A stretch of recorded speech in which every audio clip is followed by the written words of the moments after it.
Good day, brothers and sisters in the Lord, beloved people of our Lord Jesus Christ, BCC people.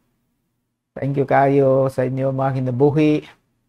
Thank you kayo sa inyong willingness. Thank you kayo sa inyong passion and your growing desire, increasing desire to be used by God to become fruitful in the work of the Lord, and only the Lord will reward you in His time. Praise God. Today we are here again as we continue our lessons, no, with the book of Colossians, Paul's letter to the church in Colossus. Very simple letter, but very powerful. We started with the first chapter. We're not done with first chapter yet. But today I will read chapter 1, beginning from verse 24 up to chapter 2, verse number 5. We will see here the labor of Paul, his toil for the Christians everywhere he went. But of course, for this letter, for the people in Colossus.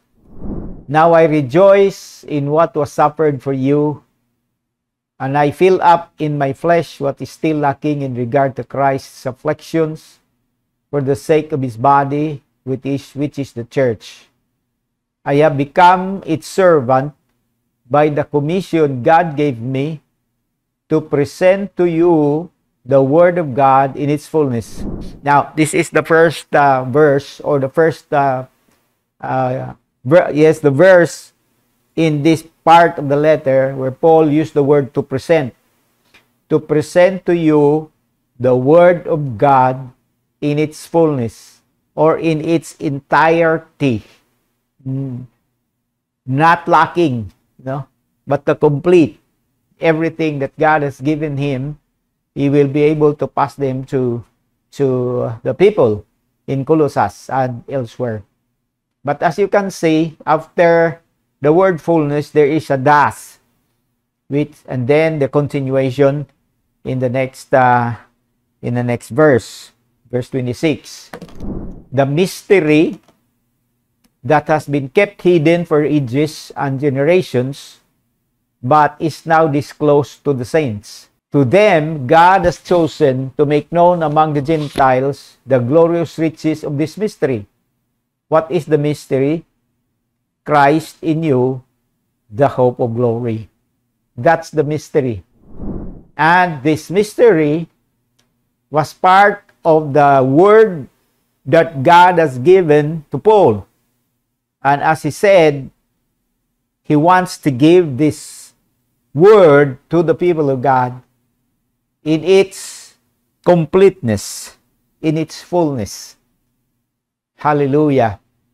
Now, that's a good reminder for those of us who are handling the word, teaching, preaching the word. No?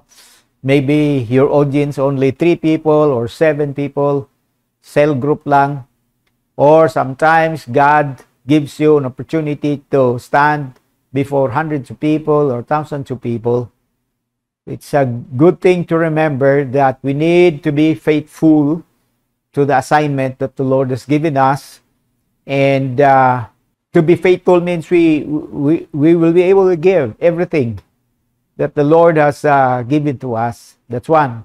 The other thing is we should not be tempted to inject any thought or idea that comes from us, and then think about or think that it is God's word when actually it's not, because we injected them as our own opinion. Integrity would demand that we only proclaim the Lord himself, Jesus himself, in accordance with the will of the Father. Just like in the case of Paul, he wants to give the word of God in its fullness. Walay kulang, kumbaga. Wala pod sobra dapat, no? Wala pod sobra. Dili dugangan, dili kuhaan. We should not add unto the word of God, neither shall we take away from the Word of God. But we have to teach and preach the Word of God in its fullness. Hallelujah. And this fullness of the Word of God centered on Christ in you, the hope of glory. The proclamation that Christ is now residing in the believer's life, in the believer's heart, in the believer's body, through His Holy Spirit. Paul will call this a mystery. This is the mystery that the Old Testament people have never thought, never understood, never had the opportunity to practice, to partake in. They don't have the opportunity to experience what life is that has Jesus inside residing. Hallelujah. That's why the people in the New Covenant, the New Testament, is more blessed compared to the people in the Old Testament. You know, sometimes we wish that we were living the days of Daniel, or days of Moses, or the days of Elijah the prophet, or the days of King David, or the days of Solomon. The height of the kingdom of Israel was on the days of Solomon, the glory of his wisdom, you know. But nothing could compare with the truth that Christ lives in you. Hallelujah. Listen to me, brothers and sisters. Before we proceed to anything today at this moment, listen carefully. This is the mystery that Paul has received from the Lord. He was the one that was entrusted by the Father in heaven to reveal this truth, to articulate this truth in written form. Hallelujah. Not only to Colossians, but to many other places where Paul wrote letters. To Corinth, you know, just sometimes different way of saying, like in Corinth, the Holy Spirit inside lives in you inside. You are now the temple of the Holy Spirit. That's the Old Testament, nothing like that. The Holy Spirit was only given to few people, very specially chosen people, and then the Holy Spirit will never live inside. He comes to visit, but then He lives. But in the New Testament, He comes not to visit, but to reside inside each believer. Hallelujah. Never leave them again. Hallelujah. And so Jesus Christ is in you. The Paul was telling them. The glorious riches of this mystery. This mystery is so rich, my dear brothers and sisters. You know, I would encourage us all to always ponder, always think about this truth. Whenever you are going through difficulty, or going through some confusing situations in life, you cannot, connect the dots, difficult situations, challenges, problems, Remember that Christ is in you. Hallelujah. Christ is in you, the hope of glory. Or a glorious hope, the glorious hope. Christ is in you. Remember, the Holy Spirit lives inside of you. Remember, God dwells in you by the power of His Holy Spirit. Those are different ways of reminding us that now the presence of God lives inside us, inside this body. Hallelujah. Inside this life. And it is a glorious hope. Amen. It's a glorious hope. We can live a life more powerful compared to the people in the Old Testament. We can have the wisdom of God. We can have the understanding of the Lord. We can have the knowledge, that comes from God anytime there is a need, Only if we remember that we are the temple of God. Only if we remember that Jesus, the Christ, now lives inside us. Christ in you, the hope of glory. In verse 27, to them, God has chosen to make known among the Gentiles the glorious riches of this mystery, which is Christ in you, the hope of glory. Now, verse 28 and 29, we proclaim Him. Who is Him here? Christ. Paul proclaims Christ. In Corinthians, he told them, when I was with you, I determined not to know anything except Jesus Christ and Him crucified. 1 Corinthians chapter 2, verse number 3 and 4.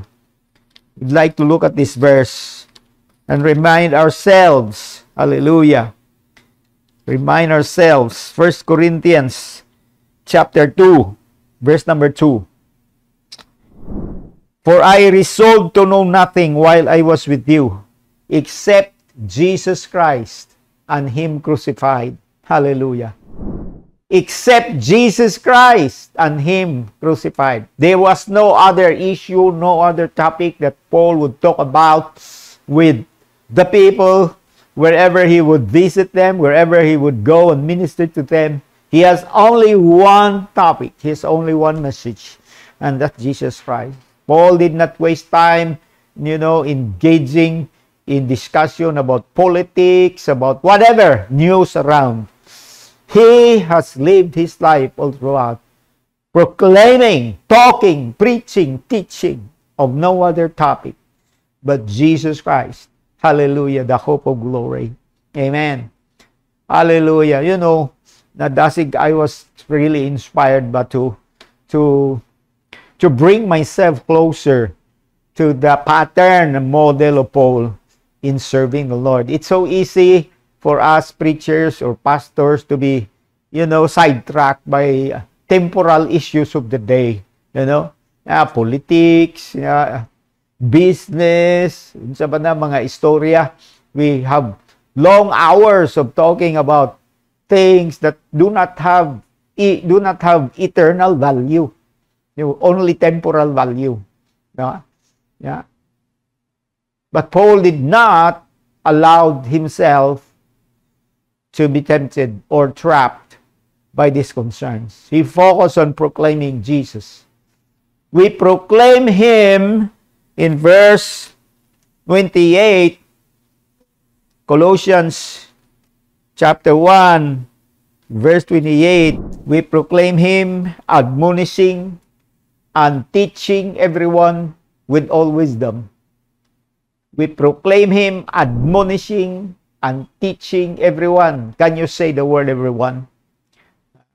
In some translations, the word admonishing, instead of the word admonishing, they use the word warning.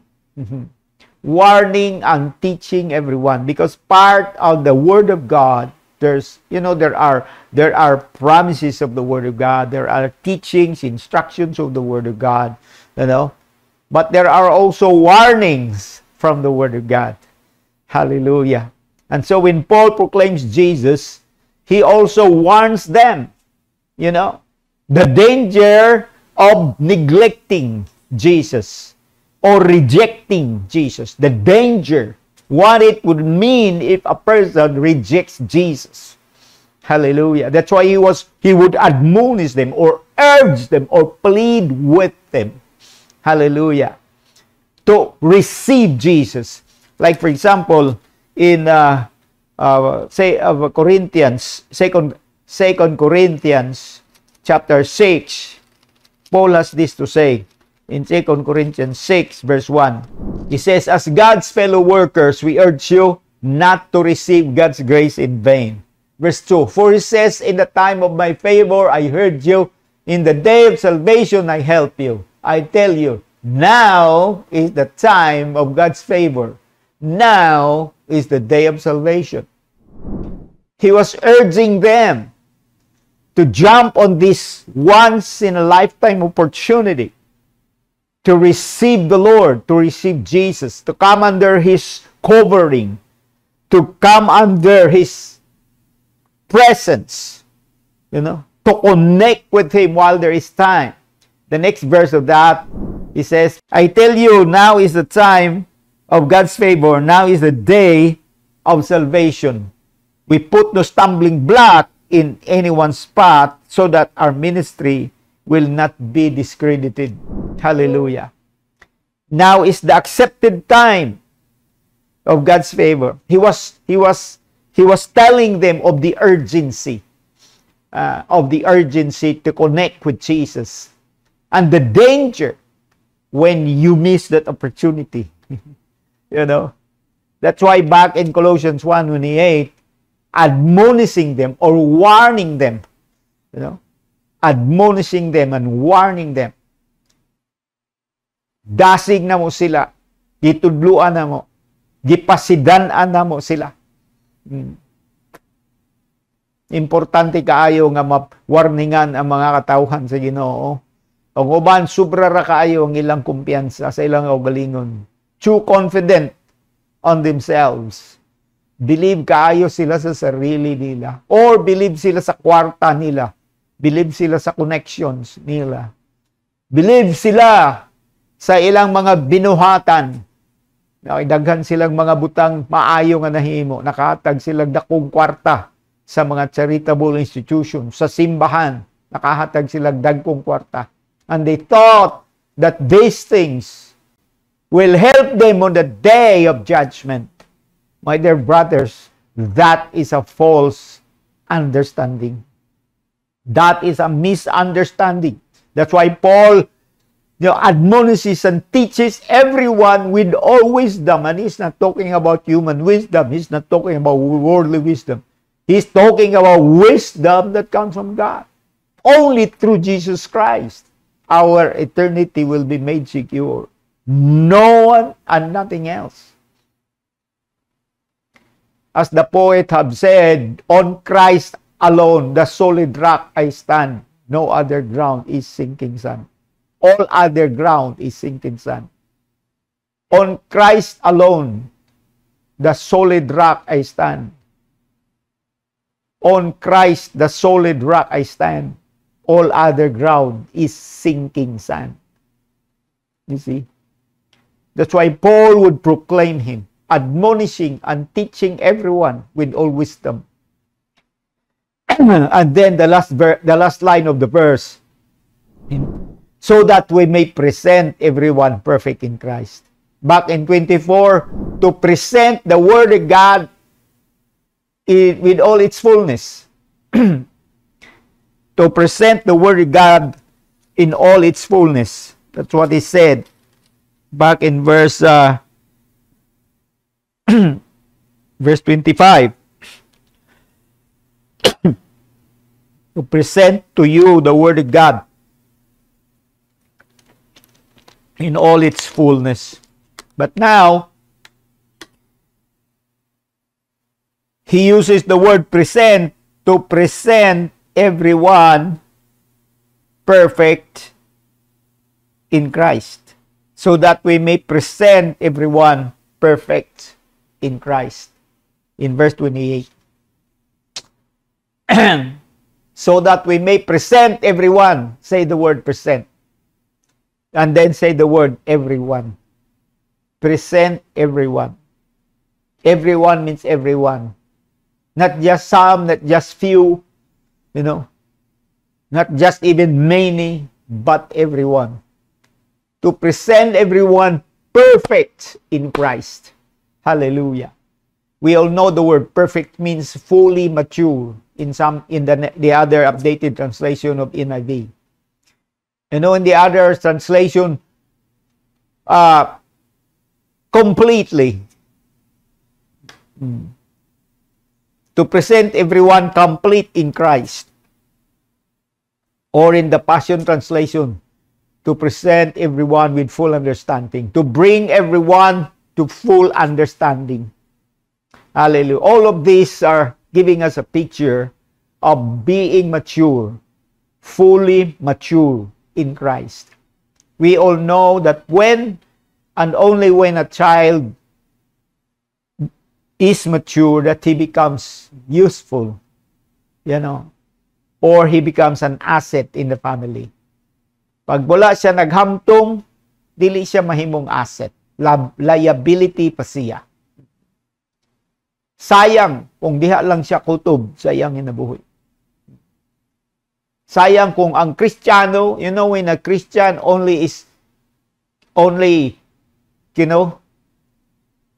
is contented with his status and he doesn't dream or desire or make steps to proceed to maturity, what a sad state.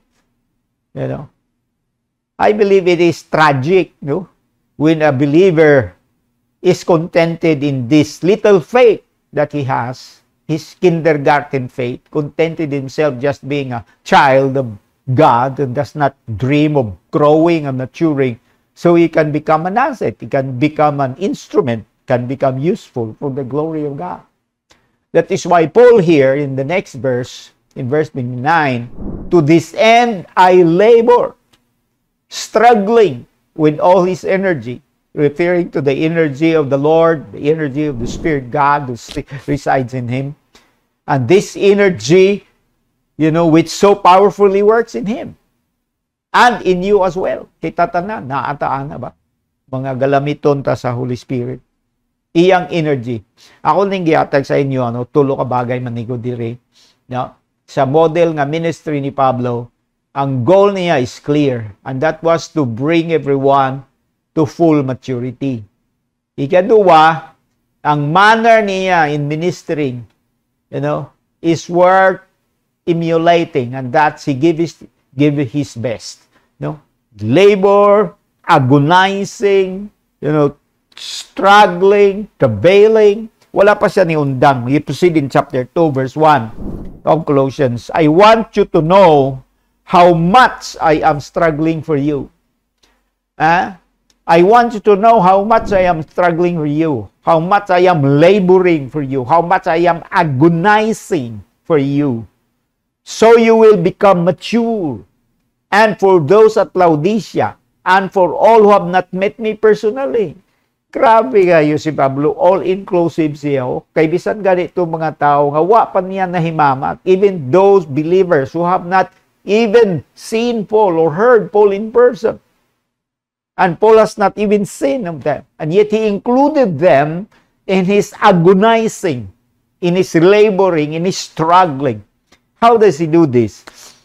Dili man siya physical gyud nga nag-struggle siya. But in his heart, in his mind, in his spirit, he was longing for them, each one of them, that they become mature, fully mature in Christ. He was excited to see them maturing in Christ and becoming partners of the Holy Spirit, instruments in his hand, so they too can be used by God. They will have a front seat view of God's work as they partner with him. They will have the joy of being used by God in seeing others saved, in seeing others healed, in seeing others delivered from demonic oppression and bondages. They will have the joy of contributing to the advancement of the kingdom of God here on earth. And Paul they did not miss, this opportunity. And as we all know, he relied on the power that is at work inside him, the energy that is at work inside him. Now, verse 2 of chapter 2, my purpose is that they may be encouraged in heart and united in love, so that they may have the full riches of complete understanding. Please underline those. Full riches, puno sa pagkabahandianon o kumplito nga pagpanabot. Grabe.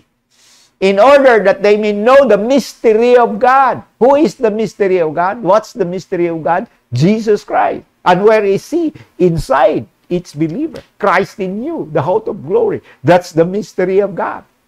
The mystery because God came in the form of flesh through Jesus Christ. The Word became flesh. In the beginning, the Word, and the Word was with God, and the Word was God, and God dwelt among us, and we beheld His glory. And that's Jesus Christ. The mystery of God is Jesus Christ. Taghang kayo gyud ang nasipyat kan Jesus Christ ba? Diya sila nabikil, no? Jesus Christ. Nahimong kapandulangan sa ubang mga tao, si Jesus Kristo. They can believe in Father God, they can believe in the Holy Spirit, but so many people are offended with Christ, with Jesus Christ. Even the Jews were offended. When Christ came, they missed Him. They did not acknowledge Him. They did not discern who He is, who He was at that time. They thought He was a demonic person, or demonized person. He thought that he was a religious pretender, you know. Only few, in fact, they rejected him. The Bible says, to his own he came, but his own rejected him. But to those who believe in him, John chapter 1, verse 12, he gave him the authority to become children of God. Hallelujah. That's why you would take a revelation for this mystery to be understood. Now in verse 12, verse 3, chapter 2, verse 3, in whom are hidden all the treasures of wisdom and knowledge. Christ in you, the hope of glory. In Christ is hidden all the treasures of wisdom and knowledge. Hallelujah. And Paul says, I tell you this so that no one may deceive you by fine-sounding arguments. For though I am absent from you in body, I am present with you in spirit, and delight to see how orderly you are and how firm your faith in Christ. My dear brothers, you know, the only guarantee that you will not fall into deception is when you have the full understanding of the riches of this mystery, no? So that you may have the full riches of complete understanding. When you have the full riches of complete understanding about the mystery of God, and who is this mystery about Jesus Christ, then you protect yourself from deception. Pag nanay laing Kristo nga mutungha, dili ka ma-deceive kay naman kay full understanding sa tinuod nga Kristo. Kailan naman ka sa iya. You have enough experience, encounters in life of this living Christ who dwells inside you through His Holy Spirit. Yeah. You have first-hand account. Dili second-hand, dili third-hand. First-hand account, first-hand story sa iyang pagabuutan, pagagamhanan, pagkanindot, tanan. So, dili na ka maliba pag naay mga palso nga Kristo, naay mga milagro, naay mga angkon-angkon nga sila ang Kristo, kay ganito, ganyan. Dili na ka maliba kay na kay full and complete understanding of the mystery of God through Jesus Christ. In the last days, as predicted in the Bible, even Jesus was foretelling or warning His disciples that in the last days, many false Christ will come out and claim that they are the Christ. They will say here, they will say go there. See, dagan sila i-produce nga kunuhay mga ebidensya. And when you go and check, makabilib po ka kay naman sa sila ma-produce, naman sa sila mapakita. Pero pag-abot na sa korte na pinakataas, Supreme Court of God, all these evidences will fail. Only the genuine Christ will prevail. So, importante kayo nga ang imo o ang akong kinabuhi napundar diha kang Jesucristo. O diha ikaw mo mature kaniya, diha ikaw mo tubo kaniya. Kaya ang sunod na nga lesson sa verse 60, chapter 2, verse 6. So then, just as you receive Christ Jesus as Lord, continue to live in Him. Yan. Doon na siya. Diya ka, nag-receive na ka kay Christ, but receiving Him is not enough. Receive Him is the best starting point sa imong Christian life, but you need to continue to live in Him. Amen. That will be our next topic as we proceed this for next Sunday. But today, let's pray na ang full and complete understanding of God's mystery moabot sad sa imuha. Aron pag ikaw maging galamiton, malipay ka diya ang Kristo, si Kristo mismo nga naa sa imuha, enough na siya. Complete in Christ naman ka. So, bisag wala pa kay kwarta, basta na kay Jesucristo, okay na nagdagan sa imong hinabuhi. Kaysa naa kay dagang kwarta, wala kay Kristo, gani.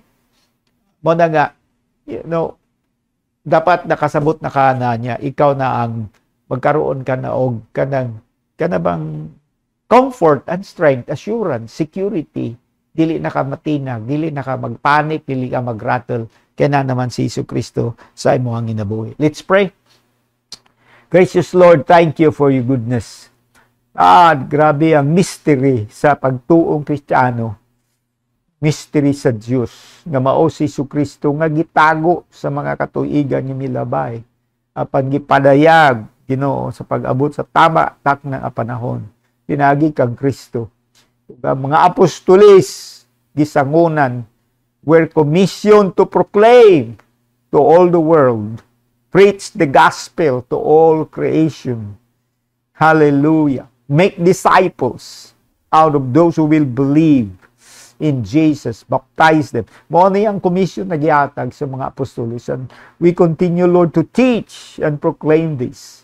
Just like Paul, we admonish and teach everyone with all wisdom. We do not rely in human wisdom nor our own wisdom.